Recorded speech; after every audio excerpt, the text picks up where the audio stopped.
ভোরের পাখি ডাকছে। রাত 12টার দিকে বিবাহ কার্য সম্পন্ন হওয়ার পরই যে যার বাড়ি ফিরেছে সবাই। সুজানার ঘুম পুরোপুরি ভাঙেনি, তবে কাকপক্ষীর ডাক শুনতে পাচ্ছে। মা ঘরের জানালা খুলে দিতেই ঘুম ঘুম চোখে তাকালো সুজানা। মায়ের মুখ দেখে চোখ ঘষতে ঘষতেই বলল, কয়টা বাজে আম্মা? 8টা। আজ তো ভার্সিটি যাবি না, আর কিছুক্ষণ পর উঠিস। সুজানা গায়ে কাঁথা টেনে নিল। আজকে ক্যাম্পাসে যাবে না, ঘুমও ভালো হয়নি, এখন না ওঠাই ভালো। তবে কিছু মুহূর্ত পার হতে লাভ মেরে উঠে বসলো নিজেই। কাঁথা সরিয়ে নামতে নামতে বলল, আজকে না আমাকে অফিসে যেতে হবে, আমার অনেক কাজ আম্মা। অফিসেও যাবি, টিউশনিতেও যাবি? আজ তো 31 তারিখ, পড়িয়ে আসি আজ। আর আমার বলাও হয়নি ওনাদের যে আজ থেকে আর পড়াতে যাব না, অফিসে 10টায় যাব। আমাকে যেতে বলেছে জয়ন্ত কাল থেকে। টিউশনিতে যাবি না, ওটা ওনাদের আগে বলে রাখিসনি? মা বলার সুযোগ সময় কোনোটাই হয়নি। আজ ওই বাড়িতে যাওয়া মাত্রই কথাটা বলে দিব। ওনারা কষ্ট পাবেন না? ধীরে সুস্থে বলে দিলে কি হতো? কষ্ট পাবেন না, সাইফ ভাই তো বলল অন্য কেউ পড়াতে যাবে কাল থেকে। আমি আবিদের আম্মুকে বুঝিয়ে বলবো। যা ইচ্ছা তাই কর। সুজানা মুখ হাত ধুয়ে দোতলায় চলে গেল। কলিং বেল বাজাতেই রাশেদা বেগম দরজা খুলে দিলেন। সুজানাকে দেখে বললেন, তোকে ডাকতেই যাচ্ছিলাম। সাইফ ভাই এখন আছে? হ্যাঁ, এখনই বেরিয়ে যেত। যা, কথা বলে আয়। সুজানা সাইফের ঘরের দিকে পা বাড়ালো। সাইফ ফাইলপত্র গোছানোর সময় সুজানা দরজায় টোকা দিল। আসবো? আয়, ফোন এসেছে। না, এখনো ফোন আসেনি। 9টায় দেবে তাহলে। অফিসের বস কি মহিলা? নইলে চাকরিটা তোর হতো না। থ্যাংক ইউ, আম্মাকে এজন্যই রাজি করাতে পেরেছি। ওই বাড়িতে বলে দিয়েছিস? না, আজ বলবো। ভাবছি ওনারা যদি রাগ করে। রাগ কেন করবে? ওনারা কি তোকে 10,000 টাকার বেতন দেবে? আজব। ওই অফিসে অনেক ছেলে মেয়ে কাজ করে, আমার বিশ্বাস আছে তুই পারবি। আজ কোনো দিন কম, কোনো দিন বেশি থাকতে পারে, সব কিছুর আগাম প্রস্তুতি থাকা দরকার। আচ্ছা, থ্যাংক ইউ। তুমি না থাকলে কি যে হতো।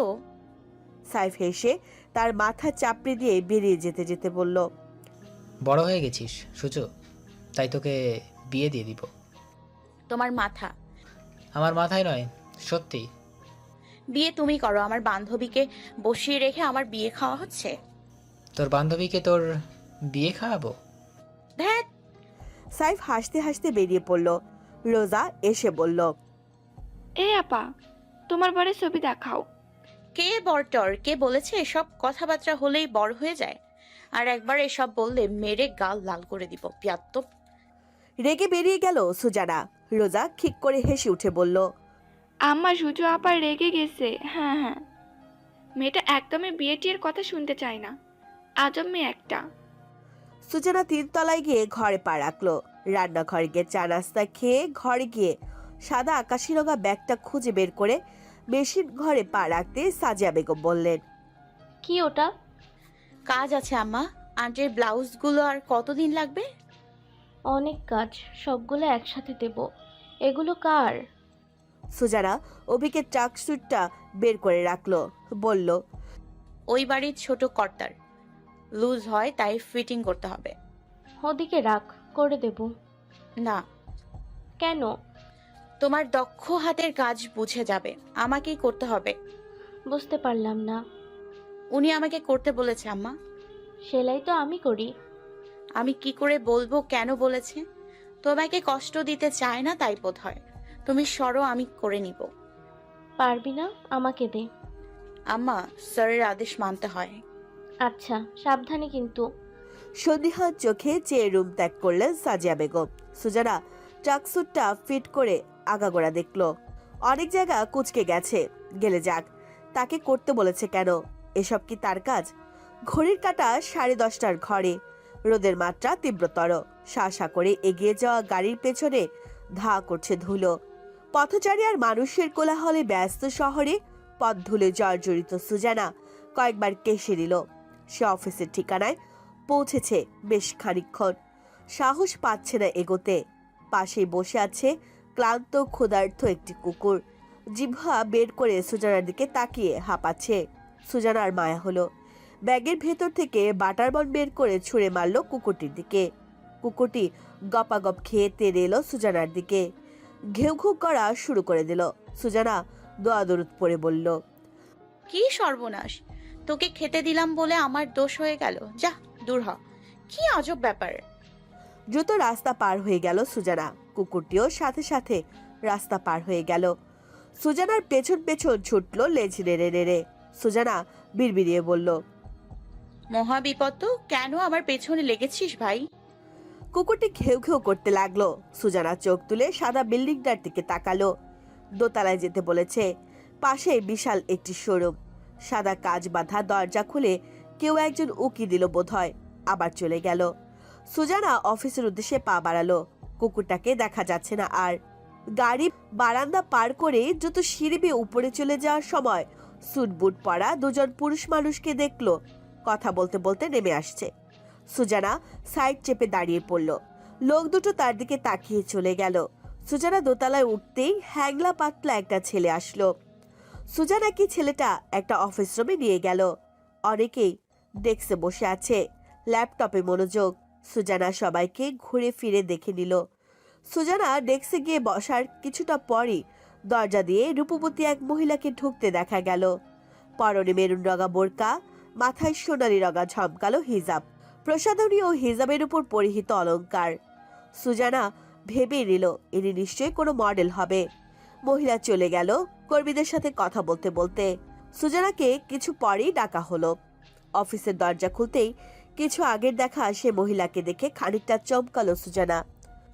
ইনি কি Nilasha Majumdar? May I come in? আসুন। সুজানা ভেতরে পা রাখতেই নীলাশা মজুমদার চোখ তুলে তাকালো, কলম ঘুরিয়ে বলল, সাইফ ওয়াহিদের বোন আপনি? জি। গুড। উনি আপনার কথা বলেছিল। বসুন। আপনার পোর্টফোলিও নিয়ে এসেছেন সাথে করে? আই মিন রিসেন্ট ডিজাইন করেছেন এমন কিছু? জি এনেছি। দেখান। জি। সুজানা ডিজাইনগুলো দেখাতে উনি বললেন, আরও ইমপ্রুভমেন্ট দরকার, বাট নো প্রবলেম। আপনার টিম লিডার আপনাকে গাইড করবে। আপনি কাল থেকে জয়েন করবেন। আর এখন আমি আমার সেক্রেটারিকে বলে দিচ্ছি, ও আপনাকে অফিস ঘুরিয়ে দেখাবে। আমাদের এখানে সবাই স্টুডেন্টরা কাজ করে, আপনার কোনো সমস্যা হবে না। সুজানা মাথা দুলালো। আপনি সিইউতে পড়েন? জি। গুড। রাজন, ওনাকে সবটা ঘুরিয়ে দেখাও। আর গাড়ি আসলে খবর পাঠিয়ে দেবে, নইলে আমার দেরি হয়ে যাবে। সুজানা উঠে এলো। অফিস থেকে বেরিয়ে বড় সড় দম ফেলল। বাবারি, দমটা আরেকটুর জন্য তার আটকে যাচ্ছিল। আসরের নামাজ কালাম সেরে চায়ের আড্ডা বসেছে কুঠির বাড়িতে। অনা আর আবিদ টিচার আসবে না তাই খুশিতে দলছুট খেলছে। আহনাফ, আজাদ আর আজিম সাহেব মমতাজ বেগমের সাথে বসে খোশ গল্পে মেতেছিল। সবার কাজের ছুটি মিললে মাঝে মধ্যে এমন গল্প স্বল্পের আসর বেশ ভালোই জমে ওঠে তাদের। কত শত কথার ঝুপড়ি মেলে তখন। বাচ্চাদের ছোটাছুটি দেখে তাদের সতর্ক করলো আঞ্জুমা বেগম। আজাদ সাহেব ডাকলো, ভাই চা খেতে আসো, দৌড়াদৌড়ি রাখো, আজ কি ওদের মাস্টার আসছে না? সালমা বেগম টি টেবিলে ট্রে রাখলেন, বললেন, কাল বিয়ে বাড়ি থেকে গিয়ে ঢুসে ঢুসে ঘুমাচ্ছে নিশ্চয়। আমার ব্লাউজগুলো কখন আনবে কে জানে। ও বিয়ের সাথে নাকি এখন করবে না। ওর মা কাল ক্লাবে আমায় বলল, বিয়ের কথা শুনলেই নাকি কেঁদে কেটে সাগর বানিয়ে ফেলে। আর ওদিকে বড় ভাবি ছোটর মতো ছেলের বিয়ে নিয়ে উঠে পড়ে লেগেছে। সুজানা ভারী ফেসে গেছে। আর এদিকে আমাদের অভিটার কি হবে? সবাই সুজানার মতো হবে নাকি? আমি সেটা কখন বললাম? পড়ালেখা করে ওরকম মেয়ে সহজেই বিয়ে নিতে চায় না আজকাল। পড়ালেখা শেষ করতে চায় আর কি। আশিকও বিয়ে শাদী করবে না বলে অনেক কাণ্ড কারখানা করেছে। শেষমেশ যাও রাজি হলো, সুজানা বেঁকে বসেছে। আমরা তো এখানে আসলে কেউ কিছু বলতেও পারি না। আমি পড়ালেখা করে ওই রকম মেয়ে অভির জন্য আনবো আপা।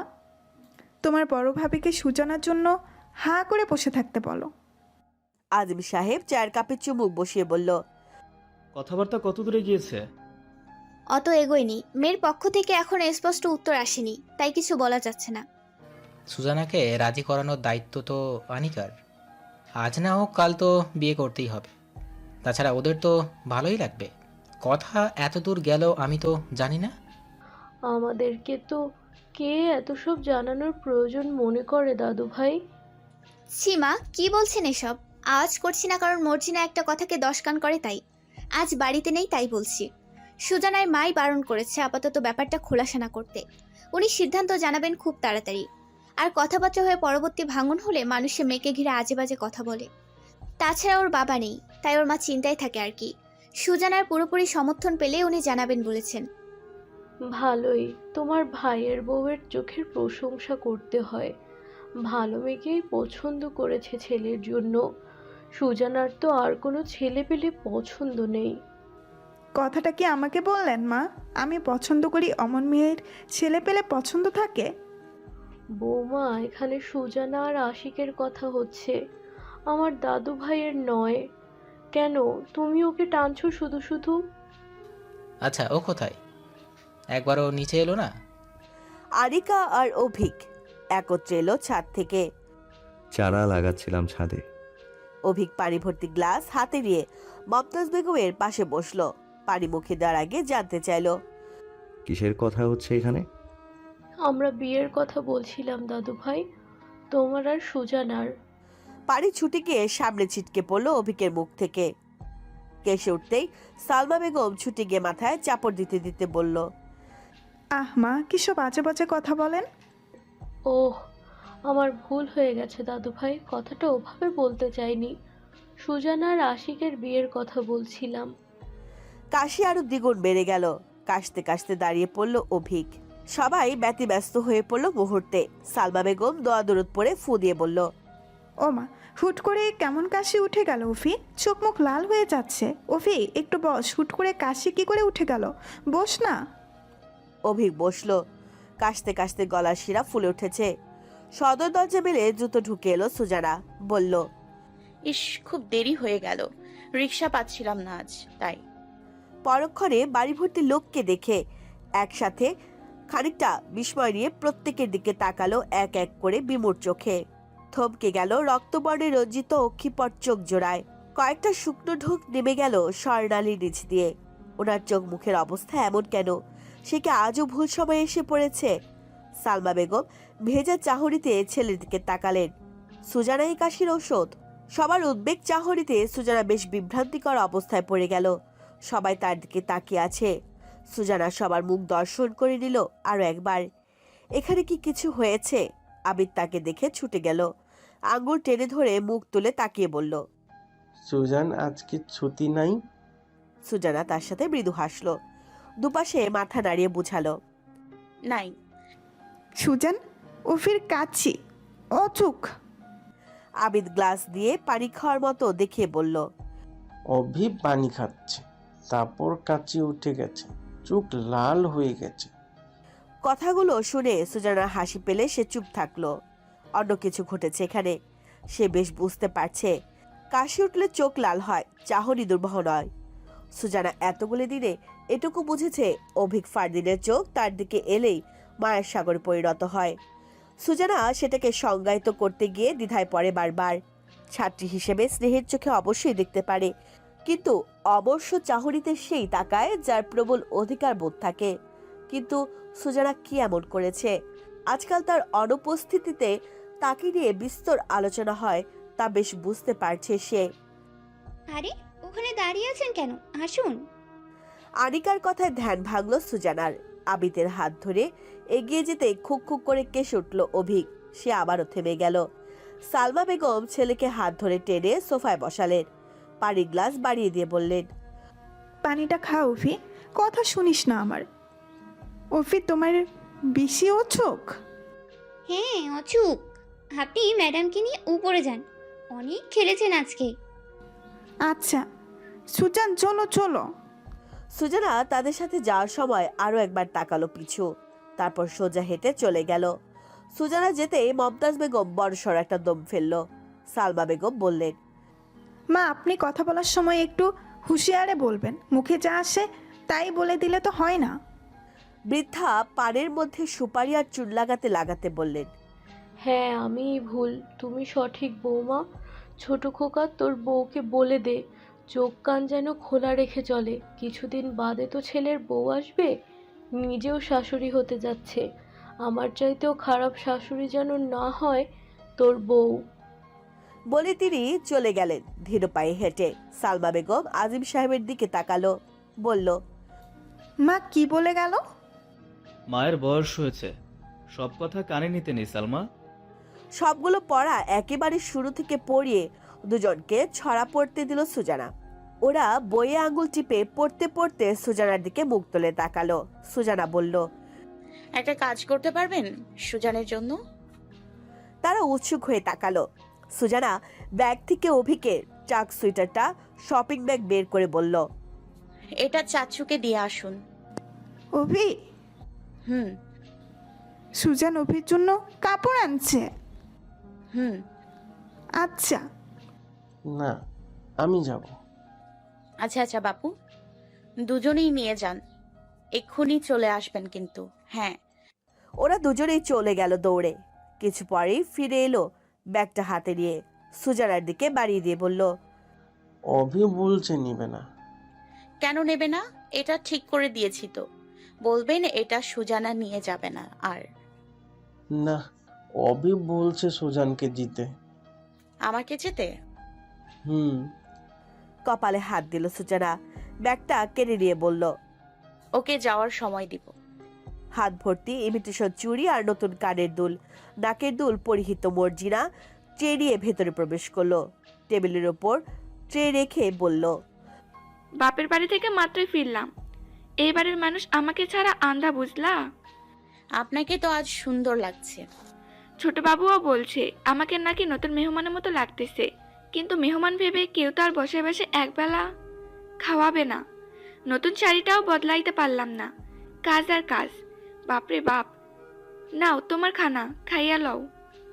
মর্জিনা যেতেই আবিদ গাল চেপে হেসে বলল, মুর্জিনা লাল শাড়ি পরছে।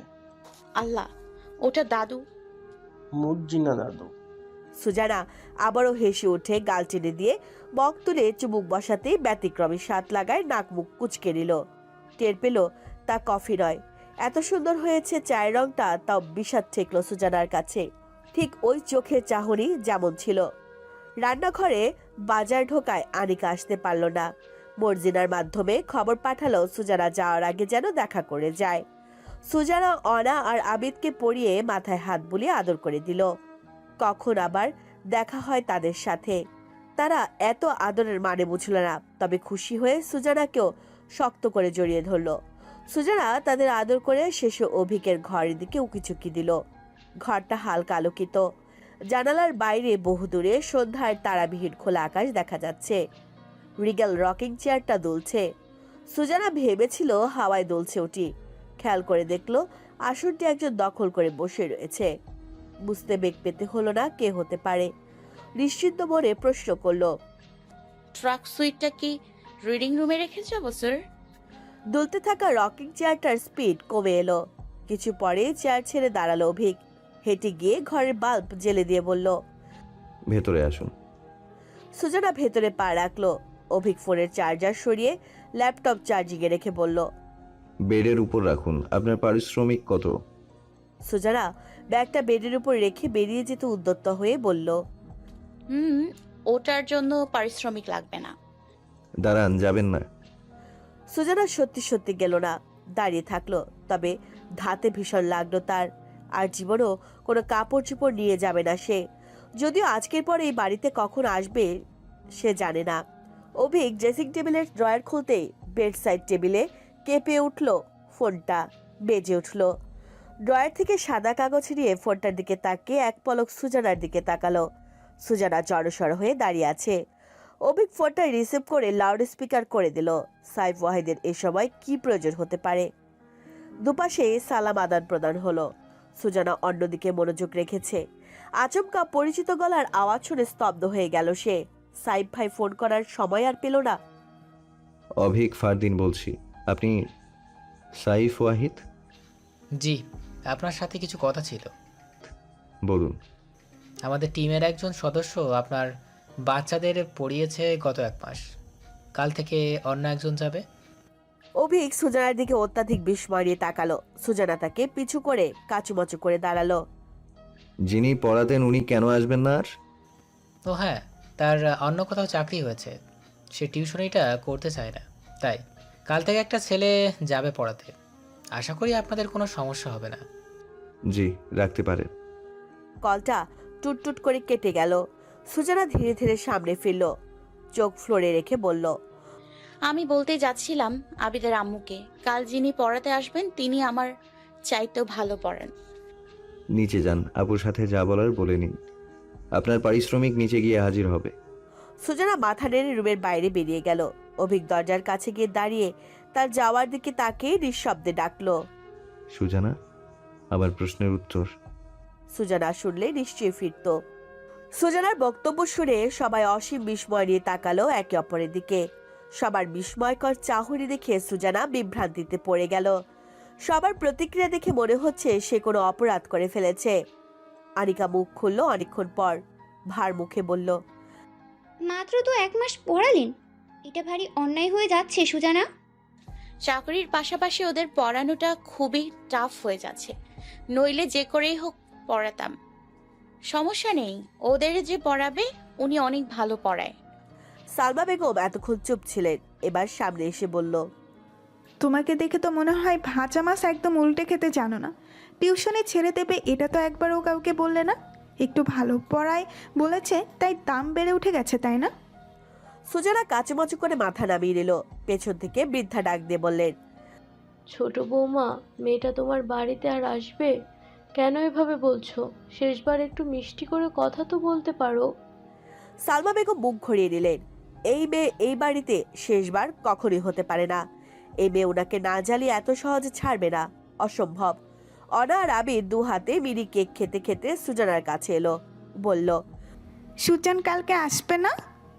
সুজানা মলিন মুখে সবার দিকে চোখ বুলিয়ে খানিকটা নিচু হয়ে তাদের আদর করলো, বলল, আসবো কোনো একদিন, আপনাদের কি করে ভুলি। আচ্ছা। সুজানা মমতাজ বেগমকে সালাম করে বলল, আসি দাদু, ভালো থাকবেন। চুলের রং কিন্তু খুব গাঢ় হয়েছে। আমার ছোট দাদু ভাই এনেছে মেহেদিটা, ভালোই রং। এই দেখো হাতটাও লাল হয়ে গেছে। তুমি কিন্তু মাঝে মধ্যেই এসো, আজ হোক কাল আত্মীয়র বাড়িতে তো বউ হতে যাচ্ছ, বিনা দ্বিধায় আসতে পারো তুমি। সুজানা বেকি হাসলো। আঞ্জুমা বেগমকে সালাম করতে যেতে উনি আটকে বুকে জড়িয়ে ধরলেন। সুজানার মুখে হাত বুলিয়ে বললেন, এমন মেয়ে ঘরে ঘরে হোক। তোমার মা কত লাকি জানো? আমি ভীষণ লাকি যে আমার আম্মা আমাকে সবকিছুতে সাপোর্ট করে। আম্মার জন্য দোয়া করবেন। হ্যাঁ, অবশ্যই দোয়া। খুব ভালো থেকো। আমার বোনের চোখে একদম খাঁটি সোনা ধরা পড়েছে, ওর বাড়ি আলোকিত করে দেবে তুমি। সুজানা প্রশ্নবিদ্ধ চোখে তাকালো। আনিকা বলল, বড় মামি মায়ের ছোট বোন সুজানা, আমার সম্বন্ধ বড় মামি নিয়ে গিয়েছিল। ও আচ্ছা। কি আজব মেয়ে তুমি, মায়ের কাছ থেকে কিছুই জেনে নাওনি? এমন হলে চলে? বিয়ে, স্বামী আর সংসার, এগুলোর জন্যই তো নারী জাতিদের এত লড়াই, এত সংগ্রাম। তোমার মাকে দেখো। অবশ্য এখন এই বয়সটাতে ওসব গুরুত্বহীন মনে হতেই পারে, তবে একদিন অনেক দূর অবধি শেকড় গেলে না, পিছু ফিরে তাকাতেই হবে, মুখ ফিরিয়ে রাখতে পারবে না আর। সুজানা বড়সড় একটা দম ছেড়ে দিল খুবই গোপনে। পিছু ফিরে তাকালে সে শুধু একটি নক্ষত্র দেখতে পায়। ওই সেগুন বাগিচার বৃষ্টি ভেজা শেষ বিকেলটার তার জন্য দায়ী। আর এক মুহূর্ত দাঁড়াতে চাইল না সুজানা। চলে যেতেই উদ্যত হতেই সালমা বেগমের গোমরা মুখ তাকে যেতে বাধা দিল। তারপর এই মহিলার এত রোষ কেন? ছেলের চোখে সুজানার জন্য মায়া দেখা যায় বলে? সুজানা সালাম করে বলল, সেলাই শেষ হলে কাপড়গুলো আমার ভাইকে দিয়ে পাঠিয়ে দিব আন্টি। আমার উপর কি রেগে আছেন আপনি? সালমা বেগম চোখ তুলে সরাসরি চাইলেন সুজানার দিকে, মিনমিন করে বললেন, কোনো রাগ নেই, যেখানেই থাকো ভালো থাকো। তোমার অত সাধ্যে নেই আমাকে খুশি করার, তাই রেগে আছে কিংবা রাগ ধরে আছে নিলে কোনো সমস্যা নেই। সুজানা নিজেকে সামলে নিল। এগিয়ে গিয়ে আনিকাকে বলল, আপনি ছোট্ট একটা কেক চেয়েছিলেন, আমি আমার ভাইকে দিয়ে পাঠাবো। 1 পাউন্ডের দিলে তো সবাই খেতে পারবে না, তাই 3 পাউন্ডের একটা বানিয়ে পাঠিয়ে দিব। আমার ওপর রাগ রাখবেন না, আমি নিরুপায়। আর আমাদের বাসায় যেতে পারবেন, যাবেন কেমন? আনিকা মাথা দোলালো। চেষ্টা করবে সে। মমতাজ বেগম বললেন। আমাদের তো যেতে বললে না বোন। সুজানা জিভের মাথায় কামড় বসিয়ে বলল। আপনিও যাবেন ওনাদের সাথে? যাব যাব, তোমার বিয়ে খেতে যাব। আমি কোনে পক্ষে থাকবো আর কি। সুজানা সেসব কথায় এগোতে দিতে চাইল না। এসব কথা শুনে তার অস্বস্তি বাড়ে। আম্মাকে এবার পুরোপুরি বারণ করে দেবে সে। কোনো বিয়ের সাথে কথাবার্তা যেন তার সামনে না বলে। মর্জিনা একটা কাগজ এনে হুসখুস করতে করতে সবার দিকে তাকালো। সুজানার পাশে এসে বলল। নাও তোমার জিনিস। বাবুর কাপড় সেলাই করে আনছো, তার পারিশ্রমিক। সুজানা দোতলায় তাকালো এক পলক। শূন্য রেলিং। কাগজটা নিয়ে হাতের মুঠোয় পিষে নিয়ে বলল। আসি কেমন বাবুরা, আসি। অনা আর আবিদ কার্টুন দেখা বন্ধ করে সুজানার দিকে চাইলো পিটপিট করে। সুজানা দরজার কাছে গিয়ে আরো একবার ফিরে চাইলো। অজানা কারণে চোখ দুটো ভিজে উঠছে বারবার, যেন নোনা জল উতলে উতলে উঠছে। বন্ধনহীন মানুষগুলোর জন্য মনটা কেমন করছে। বন্ধন থাকলে কি হতো? জুতো পায়ে বেরিয়ে গেল সে। বাড়িটার গেট পেরিয়ে গেল, কিন্তু কেউ পিছু ডেকে জানতে চাইল না। আপনি একা যেতে পারবেন? ঘোর সন্ধ্যার তারাবিহীন আকাশের নিচে ছাদের এক কোণায় সুজানার সংজ্ঞায়িত সে নক্ষত্রটি তখনও তার যাওয়া দেখছিল নিশ্চিন্তে।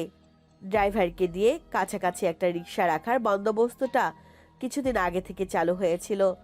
আজ তার ইতি। রিক্সা পাওয়ার বাড়িতে পৌঁছতে দেরি হলো না সুজানার। কারোর সাথে কোনোরূপ কথা না বলে রুমের দরজা বন্ধ করে বিছানায় শুয়ে পড়েছে ক্লান্তি মেটাতে। হাতের মুঠোয় কাগজটা রয়ে গেছে এখনো। খুলতেই একটা 100 টাকার নোট পেল। সামান্য কাজটার জন্য 100 টাকাও অনেক বেশি। অকারণে চোখের কোণায় এসে জমা জলটুকু মুছে সুজানা কাগজটা ভালো করে মেলল সন্দেহের সাথে। কিছু লেখা থাকবেই। তার সন্দেহ মিলে যাওয়াতে অবাক হলো না সে। কাগজটা মেলতেই দেখলো লেখাগুলো ভেসে উঠল গুটি গুটি অক্ষরে। নতুন জীবন, নতুন চাকরি, সবকিছুর জন্য শুভকামনা। পড়াশোনায় মনোযোগ রাখবেন। চেনা জানার খাতিরে আপনার পরীক্ষার খাতাটা আমি আলাদা করে খুঁজে নিতে পারি, কিন্তু লেখার চাইতে বেশি নম্বর দিতে পারি না। আপনি আমার একটা ভালো ছাত্রী সুজানা, আপনার উপর বিশ্বাস আছে আমার। সুজানা কাগজটা মুছড়ে নিল। ডুকরে কেঁদে উঠল আপনা আপনি। অনেকগুলো দিন পর বটতলী রেলওয়ে স্টেশন বন্ধুমহলে ভিড় জমে উঠেছে। রোগীর শাটলে জানালা দিয়ে মুখ বের করে উদাসী হয়ে তাকিয়ে থাকতেই বন্ধুদের চোখে পড়ল সুজানাকে। শান্তা জানতে চাইল। কি হলো দোস্ত, কোনো সমস্যা? অনেক নোট বাকি পড়ে আছে, অনেক পড়াও জমে গেছে। কখন কি করব কে জানে। পরীক্ষার দিনও এগোচ্ছে, এত প্যারা আর নেওয়া যাচ্ছে না। তুই ওসব নিয়ে ভাবছিস কেন? আমরা সবাই তোর দলে। অনেক পড়া জমিয়ে ফেলেছি, তাই বলে টেনশন করে মাথা নষ্ট করার কোনো মানে আছে? চাপলেস থাক দোস্ত। আজ থেকে তোর চাকরিতে জয়েন না। হুম অভিক স্যারের বাড়ি টিউশনিটা ছেড়ে দিলি? হুম তোর কিছু হয়েছে? আমি সাইফের কাছ থেকে শুনছি কিছু। কি শুনেছিস? কি বিয়ে টিয়ে নাকি? তার মানে বিয়ে জমবে? ওরে মেহুল, তোর আগে সুজানা তো।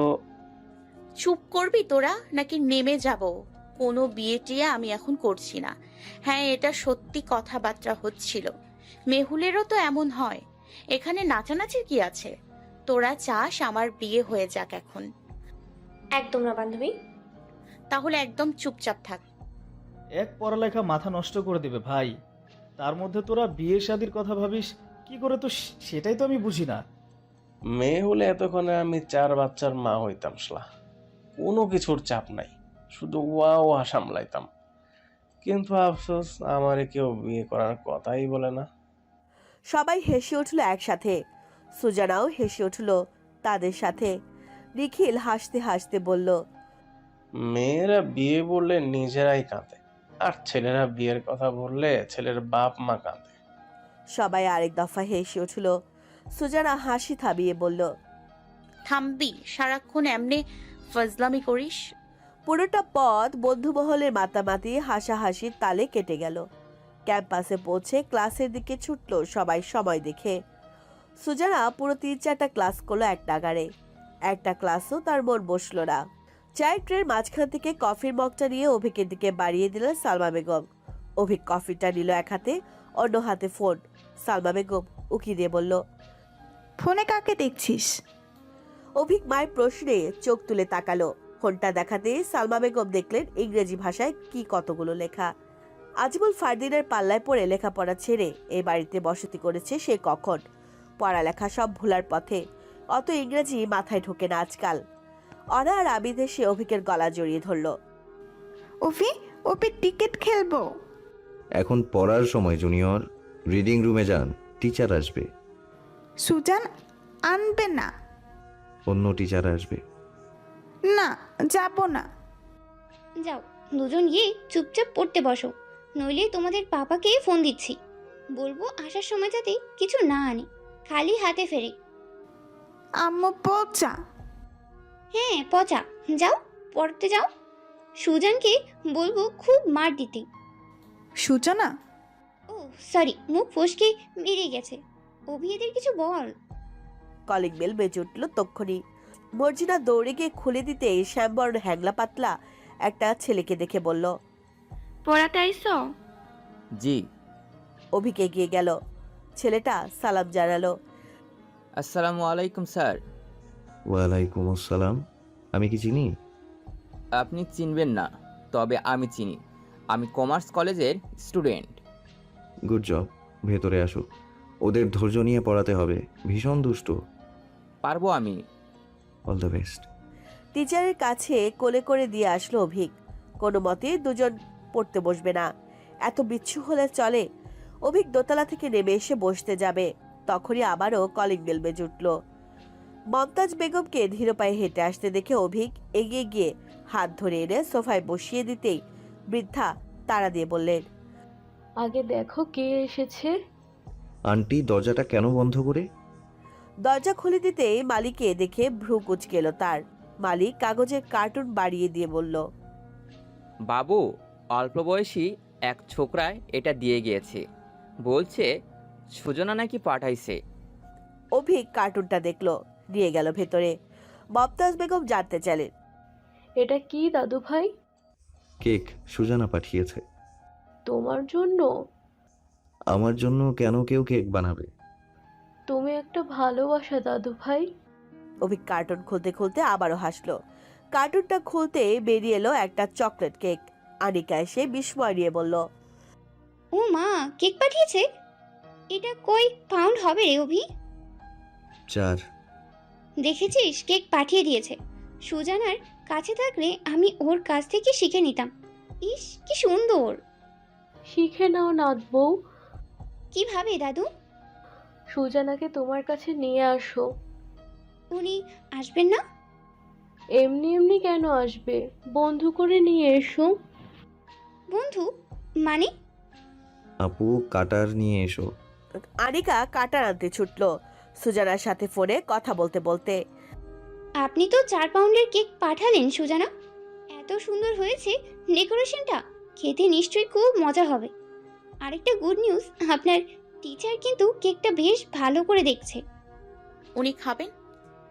হুম। সত্যি? আরে হ্যাঁ, আমি কাটার নিয়ে যাচ্ছি। আনিকা সেখানে যেতে অভিক চোখ তুলে বলল, কার সাথে কথা বলছো? না এমনি, তুই কাট। অভিক জাস্ট এক পিস কেটে মমতাজ বেগমকে খাইয়ে দিল, নিজেও একটু মুখে দিল। আনিকা বলল, কেমন হয়েছে রে অভি? খুব মজার কেক, যেমন হয় তার চাইতে একটু বেশি। পরোক্ষ প্রশংসায় ফোনের ওপাশে সুজানা খুশি হয়ে নিজের মুখ চেপে ধরল। আনিকা বলল, ভালো করে প্রশংসাটুকু করতে পারিস না, কথা।